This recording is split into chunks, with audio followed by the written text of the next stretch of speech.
everyone, I'm Sabrina from International Safety, and I'm here today with Jonathan from Draeger. John, thanks so much for having us. We had a little breakfast this morning and a quick office tour. My favorite room was the design room. Can you tell us a little bit about that? For sure. I mean, like the purpose of the design room was to be a bit of a showroom for the various products that Draeger Safety has, but on the other side of things, Draeger Medical, because a lot of the times our two worlds do not overlap a whole lot. So you get people on the safety side of things getting a tour of it and see all the different kinds of medical equipment like our anesthesia machines or our ventilators or our incubators. But then you also get the medical side of things who walk in and they're like, oh, we didn't know you made like your respirators, your SCBAs, or your gas detection. One time I even had someone asking me if my SCBA was a jetpack, and I was like, I wish, come on, wouldn't that be so cool? Yeah, that's hilarious. So with international safety, we would be more familiar with the safety side, not so much the medical, but it was definitely cool to see some of that equipment. I know for sure I've seen some of that equipment in our hospitals here at South Lake or any of the medical areas around town. Yeah, I wouldn't be surprised too. Like it's crazy how much trust and belief in the products that people have to ensure that their loved ones can get home on a day-to-day basis. So Draeger developed one of the first reducing valves for carbonic acid. Could you tell us a little bit about that? Sure. So the Lubeca valve, as you may know it, was actually the very first patent that Draeger did back in 1889 when they first created the company. For those of you who don't know what carbonic acid is, that would be what you would find in your beer. So that's carbon dioxide in the liquid form. So the history or the lore behind this is that Draeger, being the German company that they were at a bar one day drinking and realizing that it took them a bit longer for them to get their beer poured because, as you may or may not know, a beer that is in a keg is quite pressurized.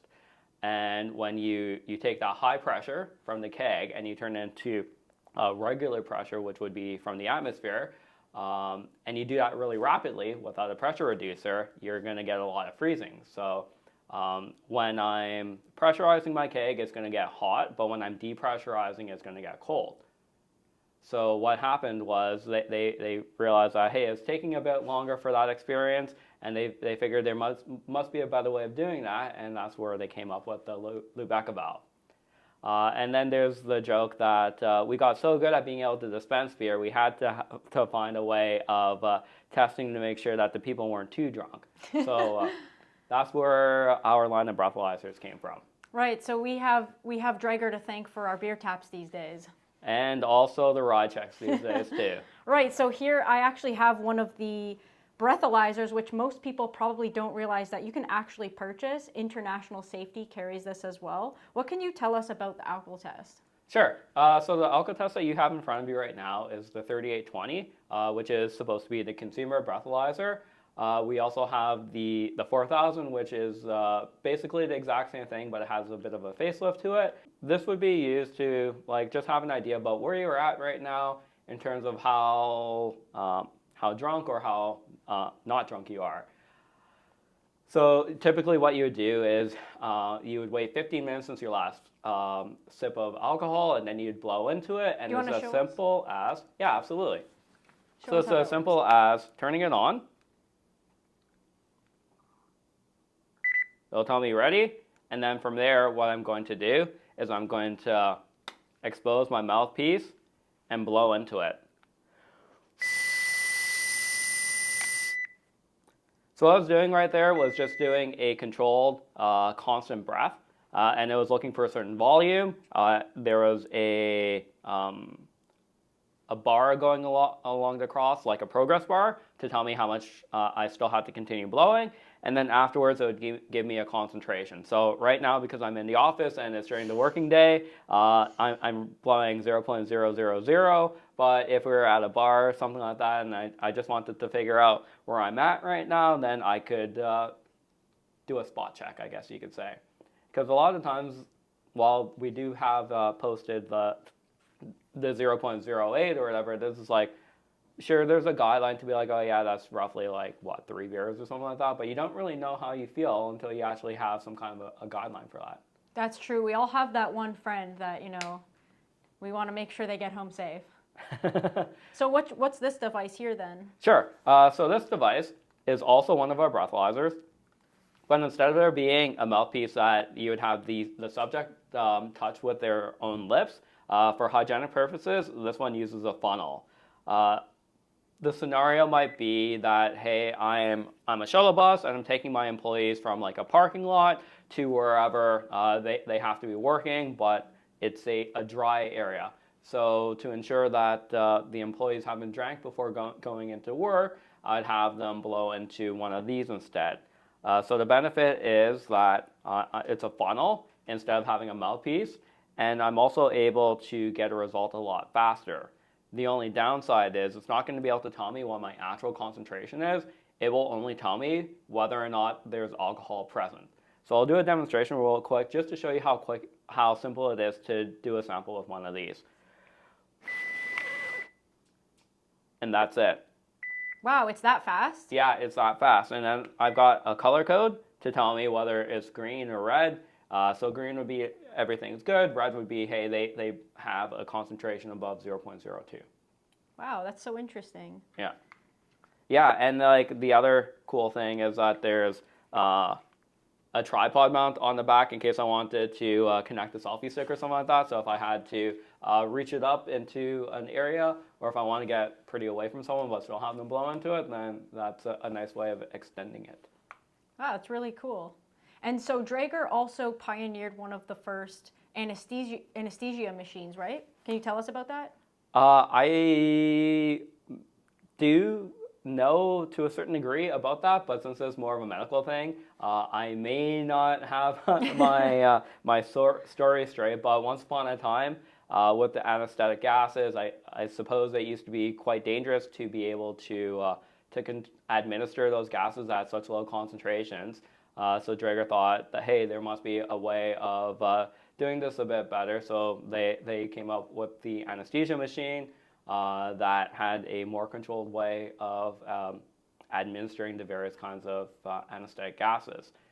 Today we have the Perseus, I want to say, which is just a more modern day version of it. But yeah, once upon a time, it used to be a lot more dangerous to be performing surgeries on people. Right, and so in the safety side of the world, we deal a lot of business with gas detection. And I noticed on my way here, you had a little gas monitor on your backpack. Could you tell us about that?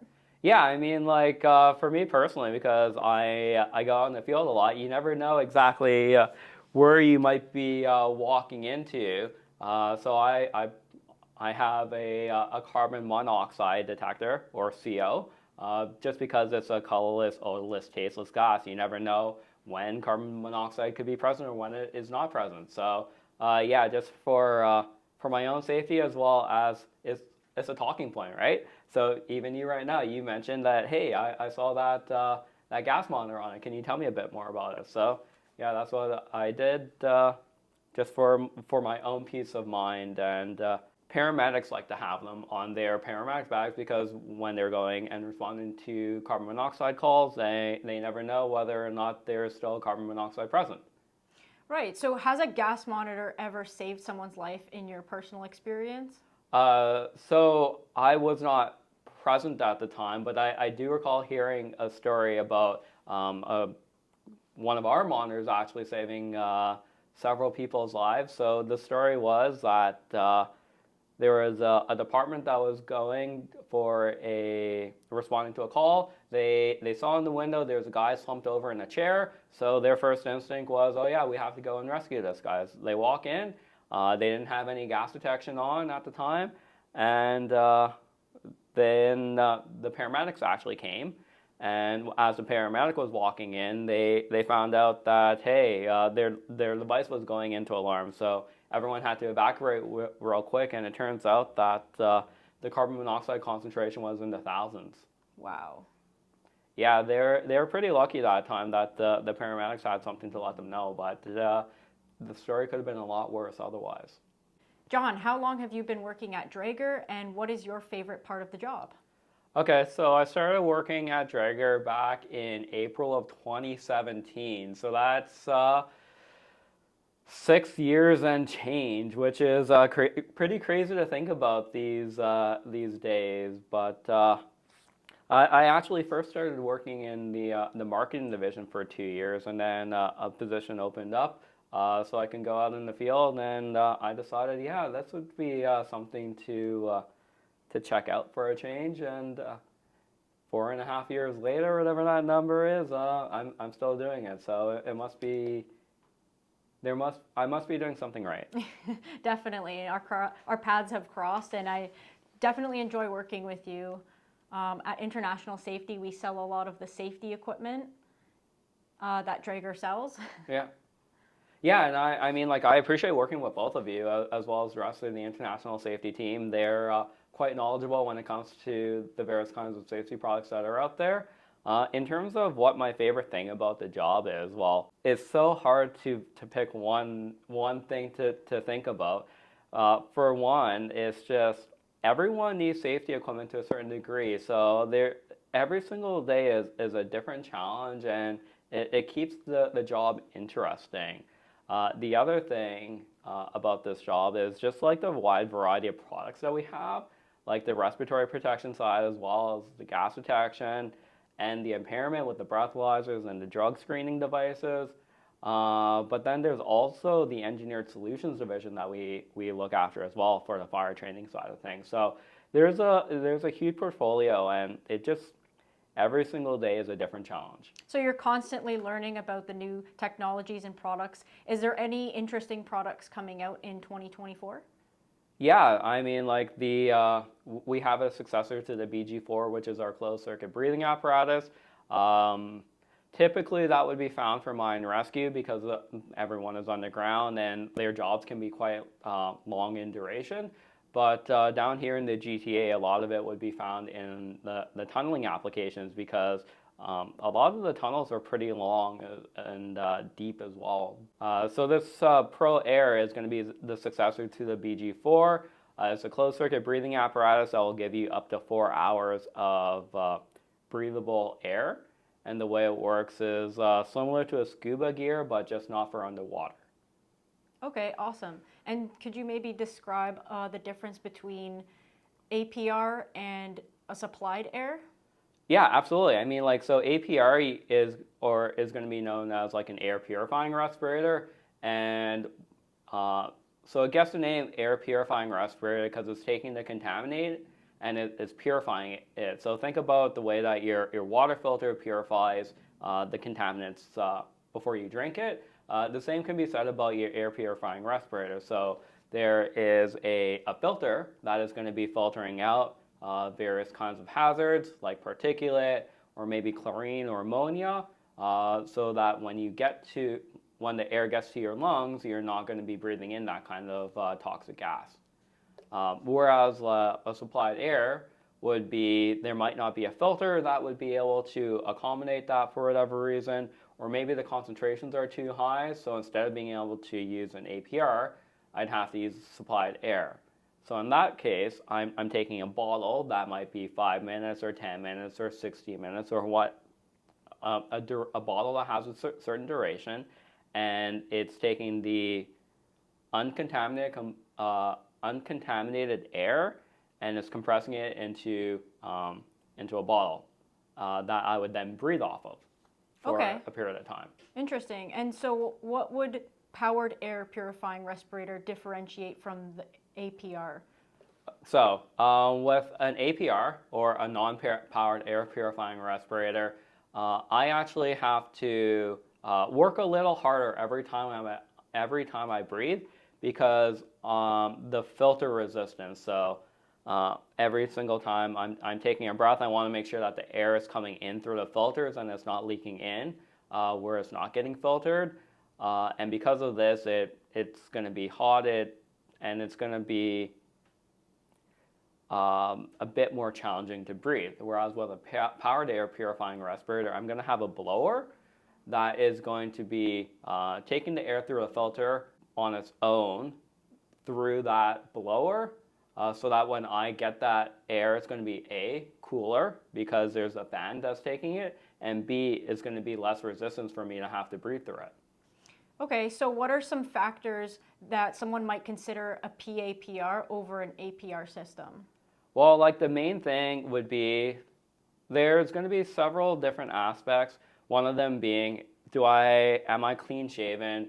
Am I going to be one of those people that has a beard on? Because the moment I have a beard on, I'm not necessarily going to be able to wear APR or like a respirator, because the stubble on my chin or on my cheek is going to affect that sealing capability between the respirator and my face. So a big thing would be if I'm a beard employee, or if I have a bit of stubble, then I might want to consider a powered air purifying respirator instead. The other area that I might want to consider is just how long will I have to be wearing a respirator for.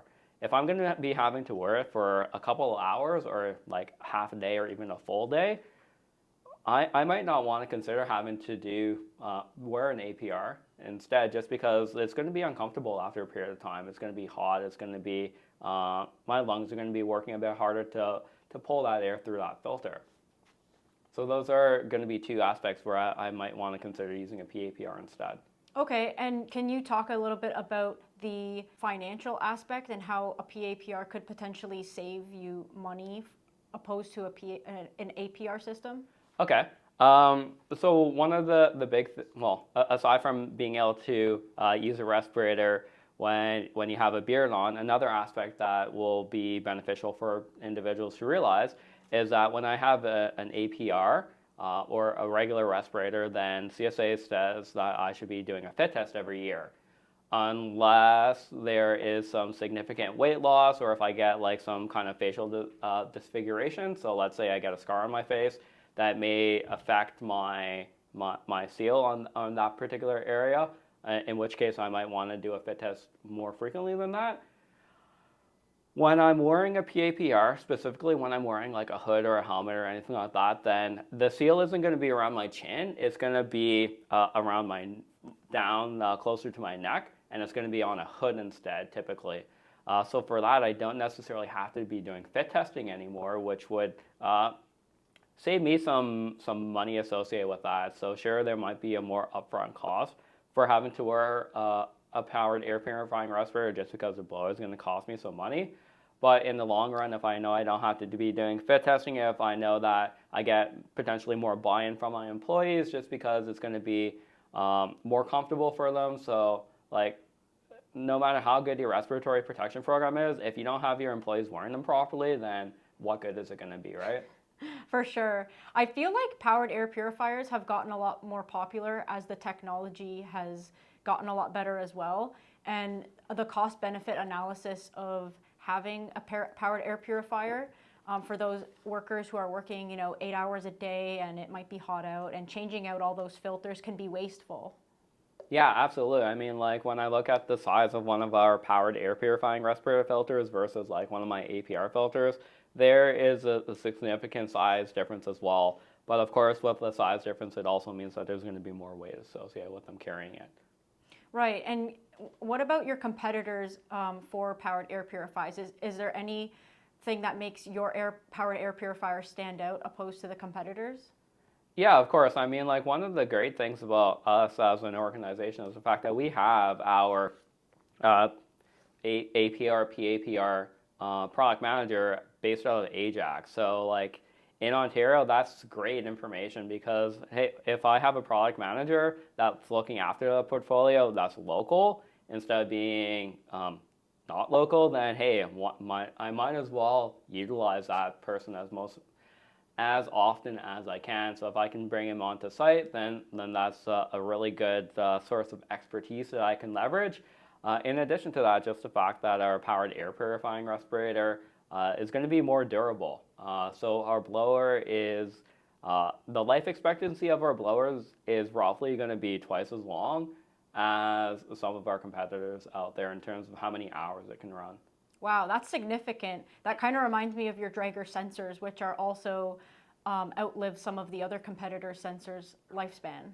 Yeah, I mean, like what some people don't realize is that we make all our own sensors, and the sensor technology from us is bar none. And I'm not just saying this because I work for Draeger. I mean, I wouldn't be working for Draeger if I didn't believe in the product. So, for instance, our oxygen sensor has an expected life of greater than 5 years. And even when I've been calling on customers, I've encountered some oxygen sensors that haven't been replaced for 8, 10, 12 years. It's fantastic. Like, I can't believe it. It's almost like sometimes you think to yourself, have you ever heard about the fact that once upon a time, refrigerators and like stoves and various kinds of appliances in the house used to last for like Definitely. forever? Yeah, that's kind of how it feels like with our gas detection. It's just like, oh man, like sure, it might be more upfront, but in the long run, you're going to be saving things for your cost of ownership. Right. And we also get a lot of product support. So if I ever needed to know what filter to use or what contaminant we're working with, I know that Draeger is just an email or phone call away, and we really appreciate that. Yeah, I mean, like we appreciate working with you as well, and the vast reach that you guys were able to meet. Okay, so we'll start wrapping it up, and we'll thank our viewers for joining us today.